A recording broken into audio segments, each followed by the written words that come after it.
Hello, my name is Charlotte Greer Brown, and I'm the facilitator of East Broad Community Care Coalition. And today you are joining us on our Teen Talk and Talent TV show. I would like to introduce you here to my friend, Nakira.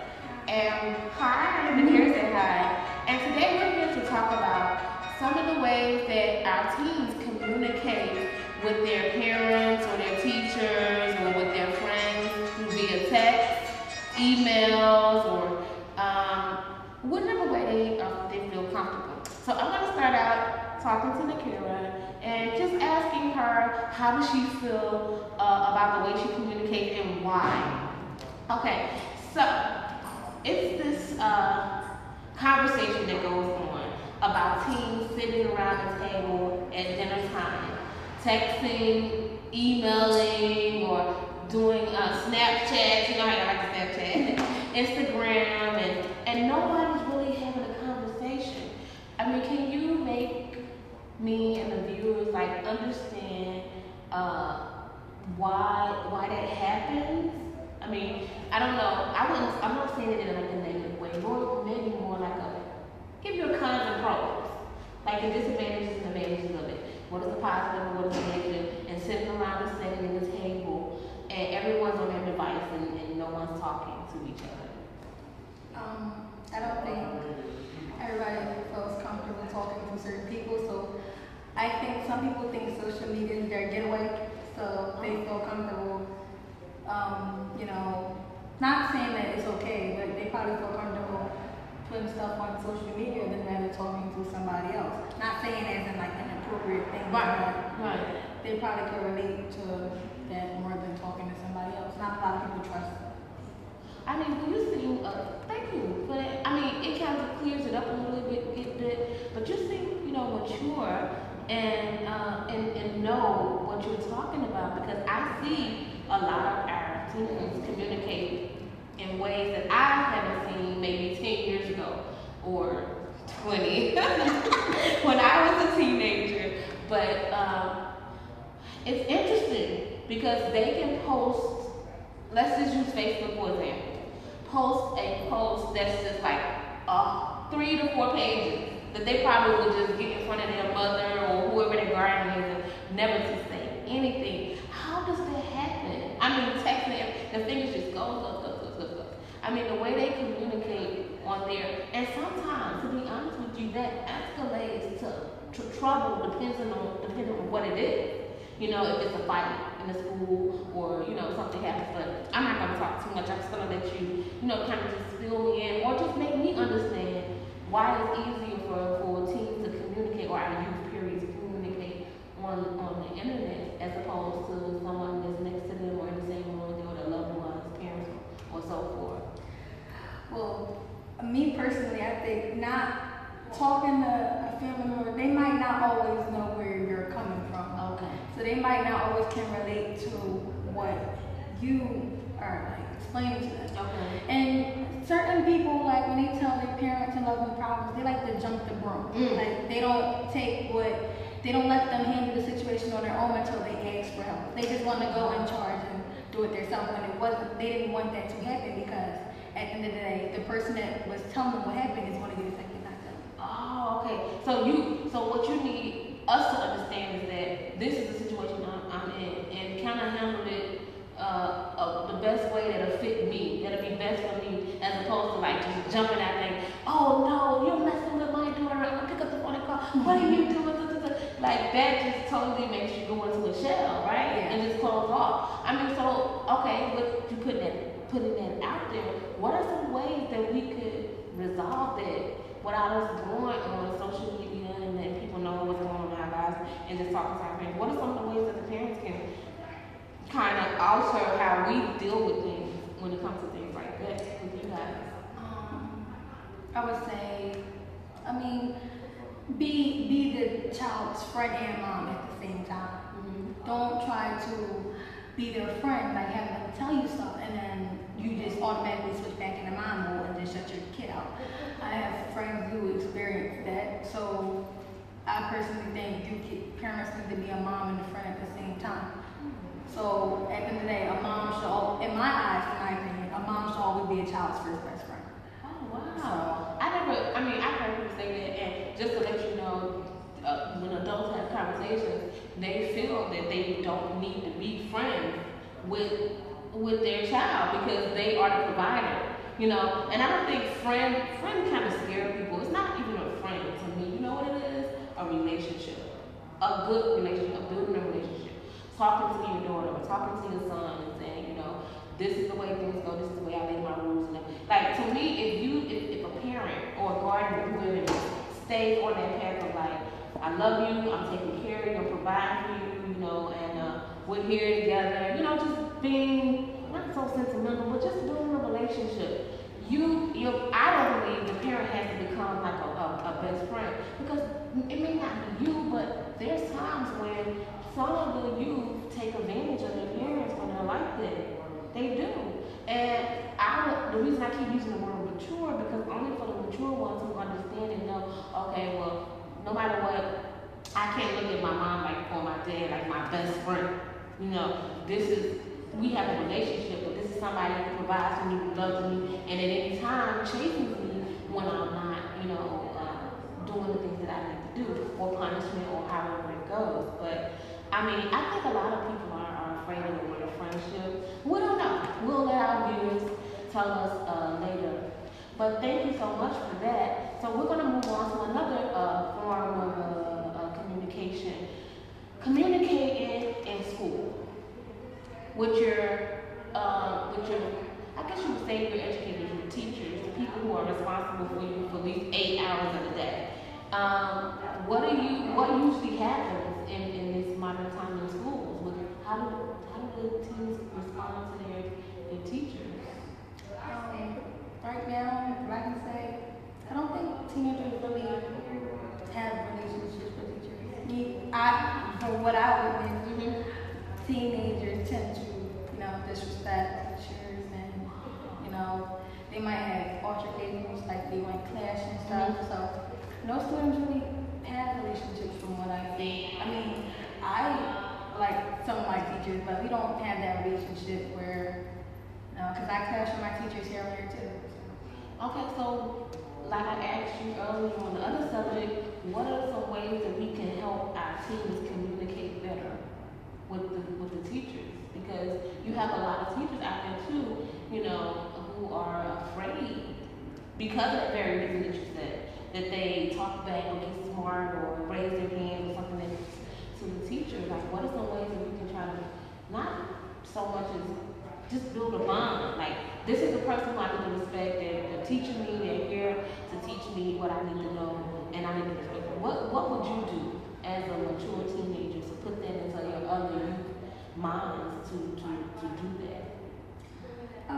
See, with the teacher situation, with the kids, like the teacher to make that better, I don't obviously have an answer for that, but in my words, I wouldn't say that a student will have a relationship that tight in this generation, because the word snitch, tattletale.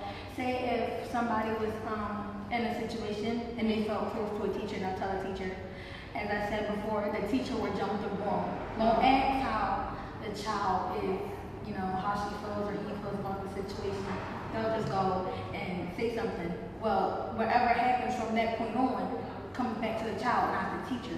So they won't ever feel why the child said, I don't want, you know, you to say this and that and third. Well, you know what, it's interesting you say that, because, like, say if we get to the bottom of it, we have one of those teachers who's like, okay, I'm listening to both sides. I'm not going to take sides. You did something and you did something, so I'm going to bring you two together, right? And then if the other one, or you seem not to cooperate, then I'll put you out of school or expel you and things like that.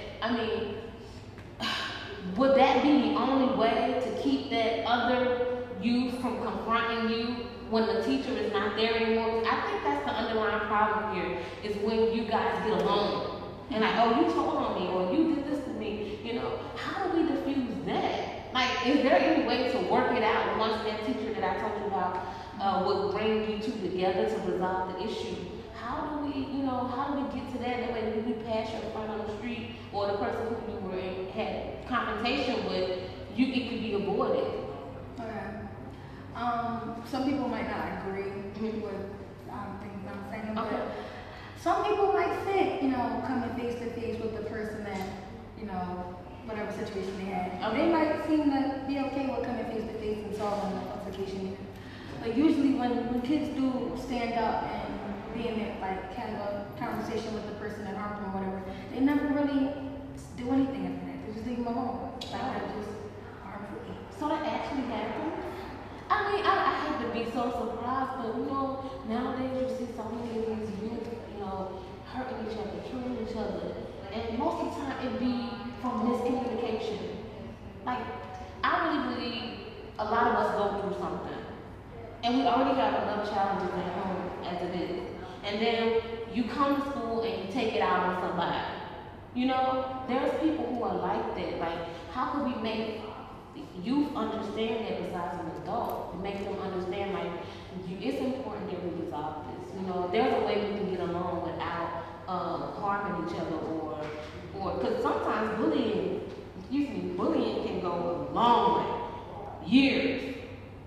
I remember when I was young, growing up in middle school, and I had a young lady who called herself, wanted to bully me, and it went from middle school to high school, and of course we ended up getting into a confrontation, which really didn't help. But at the end, we both came together, we talked, shook hands, worked it out, and ever since then, like I'm even, friends with her now through social media, and we worked it out because I believe we just got tired. But nowadays, people just like, oh, you did me wrong, I'm gonna kill you. Like, where did that come from? Really? Like, where did that come from? Like, I'm just gonna eliminate you off the face of the earth because you upset me or took my pencil or took my sandwich or, just something so simple. Well, I experienced something similar to your altercation. It was actually in 7th grade. Mm-hmm. Me and some girl, we had a beef fault, but it was over somebody else. Okay. It was a girl. It was over somebody else. We fought, but she actually apologized to me, and we put it aside. But we don't talk. We still don't talk at all. But it's no grudges. It's no grudges held. Okay. I mean, we fought, but we still don't talk to this day. I mean, I never really see her anymore. Okay. Well, what would you think from the time that you were in the 7th grade up until now? How do you think you communicate your feelings? Like, how you feel? Is it better, or you closed off, or? I'm closed off. I tend to shut people out. But I personally think that's better for me because I don't understand. I would never, and I'm not gonna say never, but currently right now, I don't feel comfortable talking to anybody. I don't think that's gonna get anywhere. Mm-hmm. But if it does, then it does. That's actually a good thing. But me personally, I don't feel comfortable talking to anybody. And I believe, and you can correct me if I'm wrong, I just believe this is from a lot of the letdowns and disappointments that you may have encountered, just growing up. If that was something that you would tell, our youth and our viewers today about, communicating better even with your own personal views, what kind of tips or what kind of advice would you give them to communicate better with just their everyday surroundings, from parents to youth to their peers all the way down? And you can give an honest answer. Nothing is programmed. You have the freedom of expression. If somebody has somebody to talk to, whether it's a friend, a parent, or whatever, if they have somebody to talk to, they should take advantage of it. Because it's actually, I'm not saying that me not talking to nobody is a good thing, because it's actually not, but that's just the best scenario for me. I trust people too easily, and I kind of stop. So that's what caused me to stop talking. Okay, so now we're talking. Okay, but one thing I must do to you, I must commend you today for joining us on this Teen Talking Talent show to express yourself, because you know how hard it is for some youth, like you say, to even open up, and not alone get in the front of the television and tell the world about how you feel or what you think is going on around you, and especially communication. Because I see, I'm gonna go back to the Snapchat thing. Like, I see people snap, and to be honest with you, I have not signed up for Snapchat. I think it's whatever Snapchat. See, this tells you I'm not gonna do Snapchat.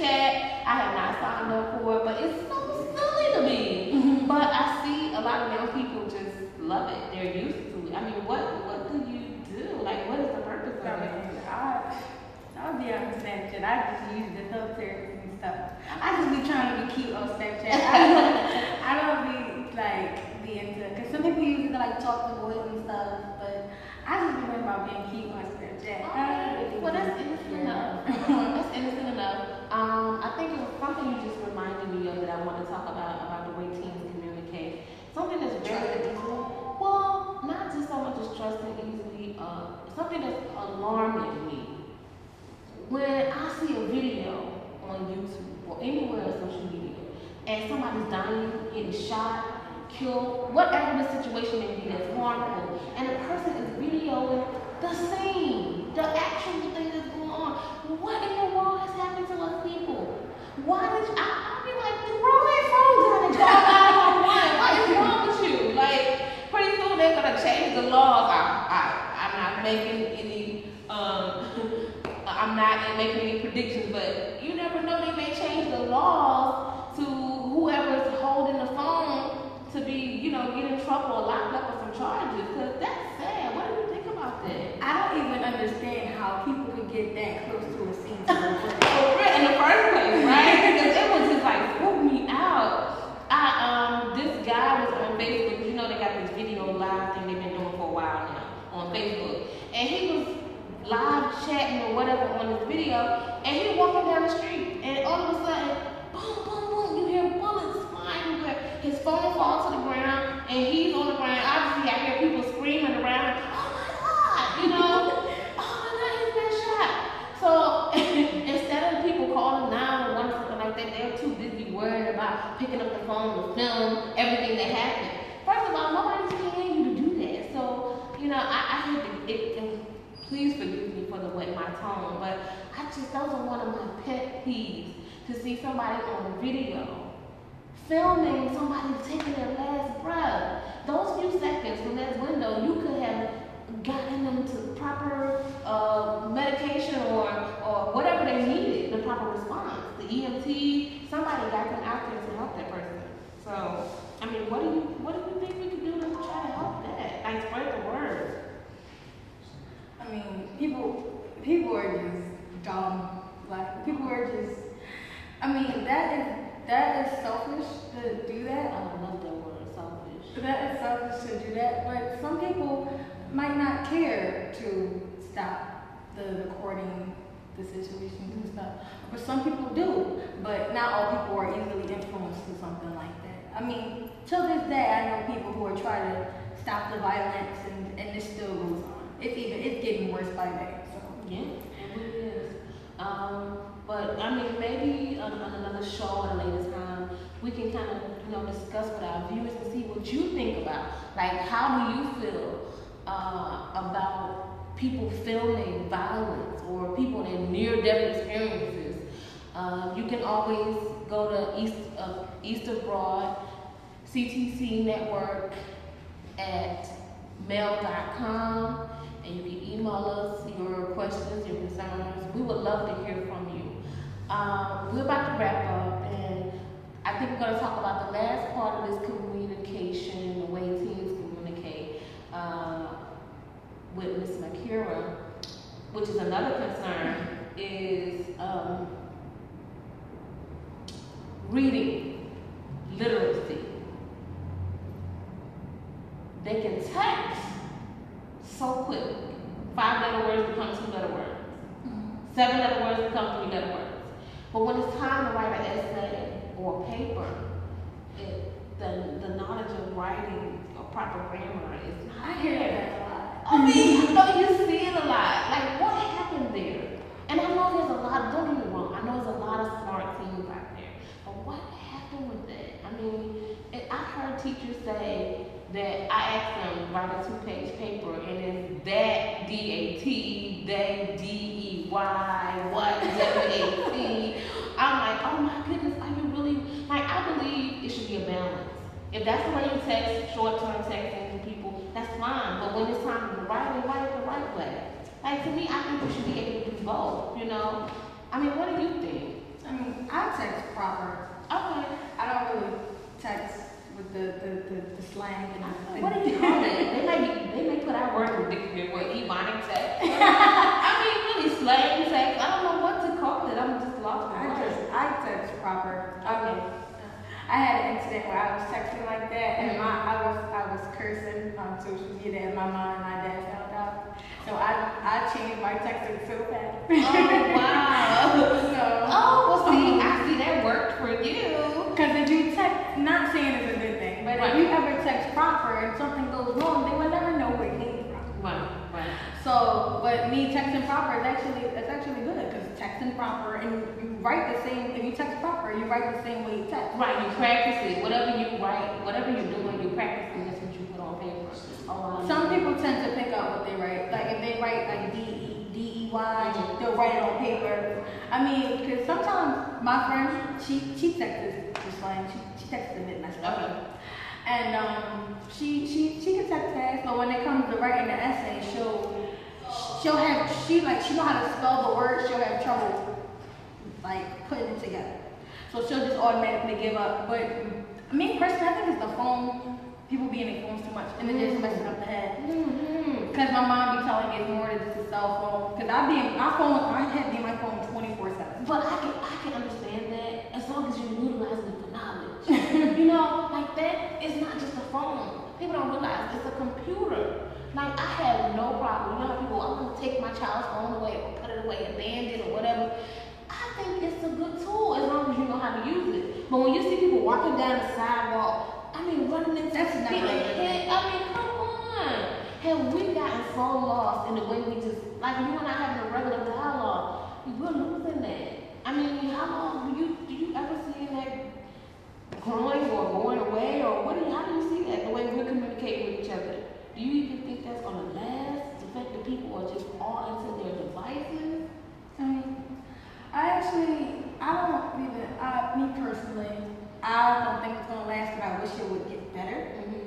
I'm actually proud of myself because I'm actually going to talking to you, and I don't really open up to people or even give my opinion because I'm such not a negative person. Like I don't shut people out, but I'm actually proud of myself for that. But I wish that it would get better. That's not my answer. So hopefully it makes a change. I wish for the better. Well, I really respect you. I respect your opinion. I really respect your truth today. You have been very, very super, and I hope that our viewers learned a lot.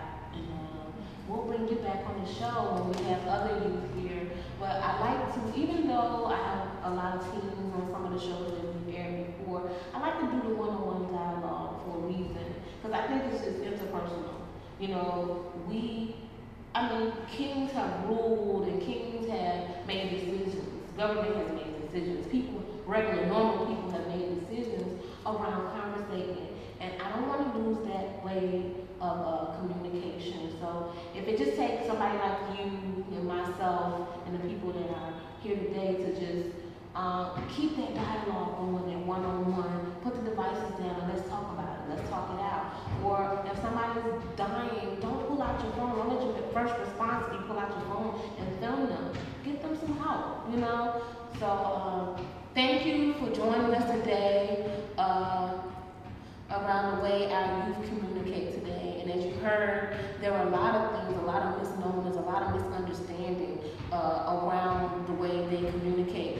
And our youth, they are our future. That is why it's so important for us to have these kind of shows, to talk to them so that we won't misunderstand and think other things, because you're hearing it right from their hearts and their minds.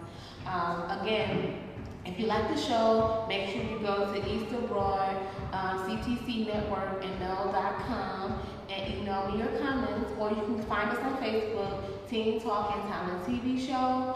I look forward to seeing you again at 2 weeks from here on May the 18th.